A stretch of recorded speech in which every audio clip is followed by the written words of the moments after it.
Le dialogue est faisable et ça peut se faire à tout moment. Sauf qu'il y a des conditions où il y a des préalables. Sauf qu'il faut remplir les conditions pour participer dans le dialogue. Donc, ce que vous remplir, c'est qu'il n'y aura pas non plus de dialogue. C'est, on va venir réussir poli, n'a pas pété. Premier critère, si le dialogue va se faire, abstenant si, parce qu'il n'y a pas de confirmation. Si le dialogue peut se faire, ça ne se fera pas pour remettre en cause les institutions légalement établies après l'élection. Donc, on a Martin Fayoulou out. Nous allons continuer. Pour bango tout baza out. Il y a un cible qui est refi poli. Yoka. Je tiens à cet égard à exprimer notre gratitude à son Excellence le Président João Manuel Gonçalves Lourenço, Président de la République d'Angola, pour ses bons offices, son sens de l'équilibre et son engagement constant en faveur de la paix dans notre région. Si ce dialogue devait se tenir, il se déroulerait sur le sol national. Deuxième. Et serait conduit et organisé par les institutions de la République dans le respect de la Constitution, des lois de la République et des règles démocratiques qui fondent notre pacte national. Deuxième point. Na point on a 5 ans à disqualifier. Toza précédé, hein? Na bien dialogue ko za te bo tika souci. O yo chancela, o lo ba ke ko sa mate ye wana lobi bo kenda classe. So bo ke classe bo za ka ba figurante. Bo tangaka. Et puis la classe ba tanga makamnyo sote. Tango zo yo kanga ko yo ka te na yo ka mwana mwasi nga za ko ba le talinga te. Ozo yo ka muto azo tanga po ya ko pesa ba information. A défaut ya ko yo kanga kende tanga bato mususu. To yo kani na point mi bale wana. Si azo continue ko tia ba si. Na linga alobi soki dialogue ko sama po ye mo azana osi na ngote po yebi ke ba critère wa che wana batongo ba senga dialogue ba so correspondre na ngote. Deuxième point, deuxième critère. Si le dialogue se fera, ça se fera au pays. Ça se fera au pays, pas à l'étranger. Et pendant que ça se fait au pays, ça se fera sous les auspices. Donc na se abo kambami, il y a ba institution et mboka. Or Senko n'en fait pas partie. ECC n'en fait pas partie.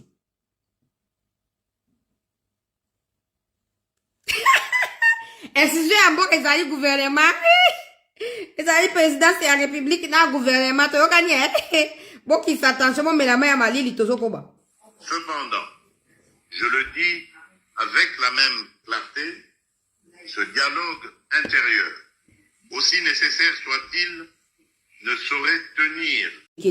Le dialogue est faisable et ça peut se faire à tout moment. Sauf qu'il y a des conditions où il y a des préalables. Sauf qu'il faut remplir les conditions pour participer dans le dialogue.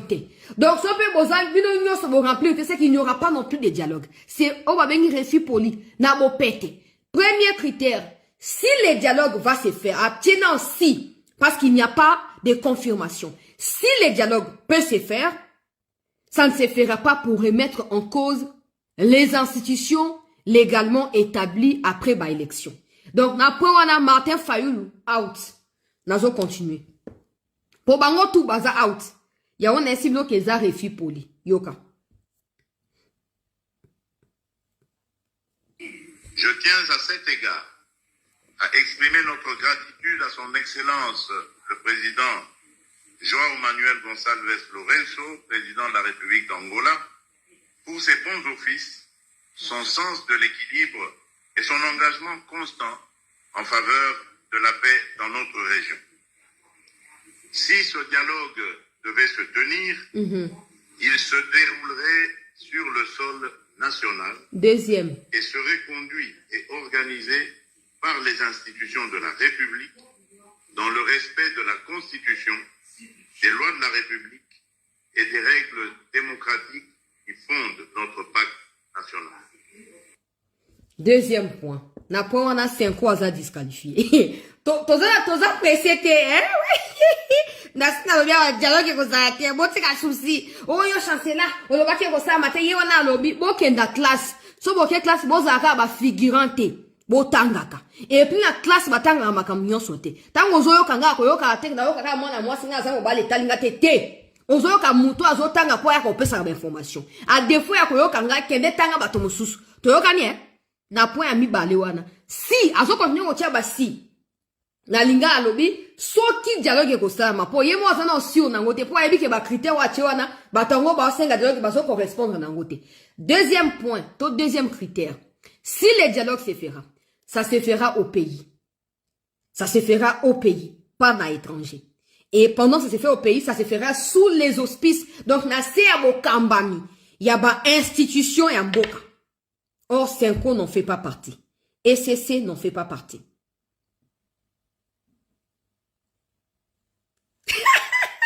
Institution et mboka, ils ont gouvernement. Ils ont président, c'est la République, na gouvernement. Toyo kanye, bon, qui s'attention, bon, mais la main à Mali, li tozo koba.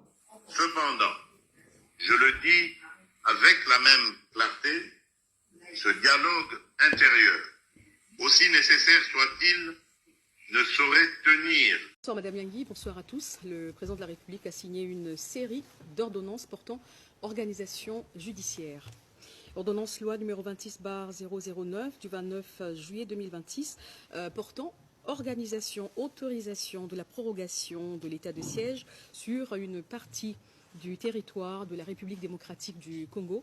Le président de la République, vu la Constitution telle que modifiée par la loi numéro 11/002 du 20 janvier 2011, portant révision de certains articles de la Constitution de la République démocratique du Congo du 18 février 2006, spécialement ces articles 85, 129, 144, alinéas 5 et 145, vu l'ordonnance numéro 24/88 du 11 octobre 2024 portant organisation et fonctionnement du gouvernement, modalités de fonctionnement de collaboration entre le président de la République et le gouvernement, ainsi qu'entre les membres du gouvernement, vu l'ordonnance numéro 24/022 du 1er avril 2024 portant nomination d'un Premier ministre, vu la nécessité et l'urgence sur proposition du gouvernement, délibéré en Conseil des ministres, ordonne, article 1er, est autorisé conformément à l'article 144 alinéa 5 de la Constitution pour une période de 15 jours, prenant cours le 31 juillet 2026, la prorogation de l'état de siège proclamée par l'ordonnance numéro 21/015 du 3 mai 2021. Article 2, sont abrogées toutes les dispositions antérieures contraires à la présente ordonnance loi. Article 3, la présente ordonnance loi entre en vigueur à la date de sa promulgation. Faite à Kinshasa le 29 juillet 2026, Félix-Antoine Tshisekedi Tshilombo, Judith Suminwa Tuluka, Premier ministre, pour copie certifiée conforme à l'original le 29 juillet 2026, le cabinet du président de la République, Anthony Kinzoka Mollet, directeur de cabinet. Ordonnance numéro 26/125 du 29 juillet 2026 portant prorogation de l'état de siège sur une partie du territoire de la République démocratique du Congo. Le président de la République ordonne et article 1er, donc prorogé pour une période de 15 jours, prenant cours le 31 juillet 2026, l'ordonnance numéro 21/015 du 3 mai 2021, telle que complétée à ce jour, portant proclamation de l'état de siège sur une partie du territoire de la République démocratique du Congo. Article 2, sont abrogées toutes les dispositions antérieures contraires à la présente ordonnance. Article 3, le Premier ministre, vice-premier ministre, ministre de l'Intérieur, Sécurité, Décentralisation et Affaires coutumières, le vice-premier ministre, ministre de la Défense nationale et ancien combattant, ainsi que le ministre d'État, ministre de la Justice et garde des Sceaux sont chargés, chacun en ce qui le concerne, de l'exécution de la présente ordonnance qui sort ses effets à la date de sa signature. Faite à Kinshasa le 29 juillet 2026, Félix-Antoine Tshisekedi Tshilombo, Judith Suminwa Tuluka, Première ministre, pour copie certifiée conforme à l'original. Le 29 juillet 2026, le cabinet du président de la République, Anthony Kinzoka Mollet, directeur de cabinet. Ordonnance d'organisation judiciaire numéro 26/073 du 28 juillet 2026 portant mise à la retraite de 2 magistrats civils du ministère public, parquet général, près la Cour constitutionnelle. Le président de la République, vu l'ordonnance numéro 24/022 du 1er avril portant nomination d'un Premier ministre, attendu que les magistrats concernés ont atteint la limite d'âge de 70 ans, les rendant ainsi éligibles à la retraite, qu'il y a lieu qu'ils soient mis à la retraite avec bénéfice de l'honorariat et de l'éméritat. Vu les dossiers personnels des intéressés, vu la nécessité et l'urgence, sur proposition du Conseil supérieur de la magistrature, ordonne. Article 1er. Sont mis à la retraite avec bénéfice de l'honorariat et de l'éméritat les magistrats du ministère public dont les noms, matricules et grades suivent. Messieurs Ndaka Matandombi, matricule C00180, grade premier avocat général après la Cour constitutionnelle. Messieurs Likoko Bangala, matricule C000216, grade premier avocat général près la Cour constitutionnelle. Article 2, sont abrogées toutes les dispositions antérieures contraires à la présente ordonnance.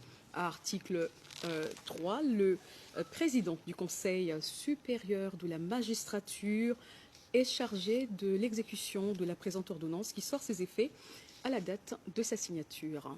Fait à Kinshasa, le 28 juillet 2026, Félix-Antoine Tshisekedi Tshilombo, Judith Suminwa Tuluka, Première ministre, pour copie certifiée conforme à l'original, le 28 juillet 2026, le cabinet du président de la République, Anthony Kinzo Kamole, directeur de cabinet. Ordonnance d'organisation judiciaire numéro 26/074 du 28 juillet 2026 portant nomination des magistrats civils du ministère public, parquet général près la Cour constitutionnelle. Le président de la République, vu les dossiers personnels des intéressés, vu la nécessité et l'urgence, sur proposition du Conseil supérieur de la magistrature, ordonne. Article 1er, sont nommés premier avocat généraux près la Cour constitutionnelle les magistrats civils du ministère public dont les noms et matricules suivent. Messieurs Kongolo Ilunga, matricule D000336. Messieurs Kassongo Mpao Oking, matricule D000325. Messieurs Ielinzo Bongongo, matricule D000799. Article 2, sont nommés avocats généraux près la Cour constitutionnelle les magistrats civils du ministère public dont les noms et matricules